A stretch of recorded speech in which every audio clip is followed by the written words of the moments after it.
3. Baptista gets married. That same afternoon, Charles Stowe and Baptista Trewthen travelled by train to the town of Trufel. Charles was, surprisingly, very careful of appearances and found a room for Baptista in a different house from where he was staying. On Sunday, they went to church and then walked around the town. On Monday, Charles made the arrangements, and by 9 o'clock on Tuesday morning, they were husband and wife. For the first time in her life, Baptista had gone against her parents' wishes. She went cold with fear when she thought of their first meeting with her new husband. But she felt she had to tell them as soon as possible, and now the most important thing was to get home to St. Maria's.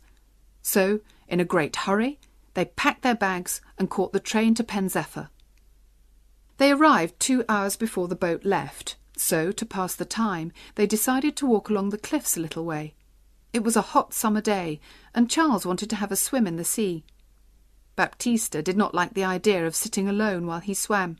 "But I'll only be a quarter of an hour," Charles said, and Baptista passively accepted this. She sat high up on the cliffs and watched him go down a footpath, disappear, appear again, and run across the beach to the sea. She watched him for a moment, then stared out to sea, thinking about her family. They were probably not worried about her because she had sometimes missed the boat before, but they were expecting her to arrive today and to marry David Hedegan tomorrow. "How angry Father will be," she thought miserably, "and Mother will say I've made a terrible mistake. I almost wish I hadn't married Charles in that moment of madness. Oh dear, what have I done?" This made her think of her new husband, and she turned to look for him. He did not appear to be in the sea any more, and she could not see him on the beach. By this time she was frightened, and she climbed down the path as quickly as her shaking legs could manage. On the beach she called 2 men to help her, but they said they could see nothing at all in the water. Soon she found the place where Charles had left his clothes, but by now the sea had carried them away. For a few minutes she stood there without moving. There was only one way to explain this sudden disappearance. Her husband had drowned.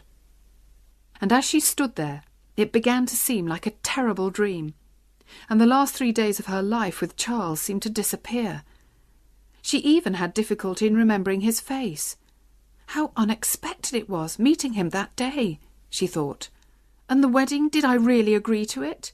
Are we really married? It all happened so fast. She began to cry, still standing there on the beach. She did not know what to do, or even what to think. Finally, she remembered the boat, and catching the boat home seemed the easiest thing to do. So she walked to the station, arranged for someone to carry her luggage, and went down to the boat. She did all this automatically, in a kind of dream. Just before the boat left, she heard part of a conversation which made her sure that Charles was dead. One passenger said to another, "A man drowned here earlier today, you know. He swam out too far, they say. A stranger, I think. Some people in a boat saw him, but they couldn't get to him in time." The boat was a long way out to sea before Baptista realised that Mr. Hedegan was on the boat with her. She saw him walking towards her and quickly took the wedding ring off her left hand. "I hope you're well, my dear," he said. He was a healthy, red-faced man of 55. "I wanted to come across to meet you. What bad luck that you missed the boat on Saturday." And Baptista had to agree and smile and make conversation. Mr. Hedegan had spoken to her before she was ready to say anything. Now the moment had passed. When the boat arrived, her parents were there to meet her. Her father walked home beside Mr. Hedegan, while her mother walked next to Baptista, talking all the time. "I'm so happy, my child," said Mrs. Trewthen in her loud, cheerful voice, "that you kept your promise to marry Mr. Hedegan. How busy we've been! But now things are all ready for the wedding, and a few friends and neighbours are coming in for supper this evening." Again, the moment for confessing had passed, and Baptista stayed silent. When they reached home, Mrs. Trewthen said, Now, Baptista, hurry up to your room and take off your hat, then come downstairs. I must go to the kitchen." The young woman passively obeyed her mother's orders. The evening was a great success for all, except Baptista. She had no chance to tell her parents the news, and it was already much more difficult than it had been at first. By the end of the evening, when all the neighbours had left, she found herself alone in her bedroom again. She had come home with much to say, and had said none of it. She now realised that she was not brave enough to tell her story, and, as the clock struck midnight, she decided it should stay untold. Morning came, and when she thought of Charles, it was more with fear than with love. Her mother called from downstairs, "Baptista, time to get up. Mr. Hedegan will be at the church in 3/4 of an hour."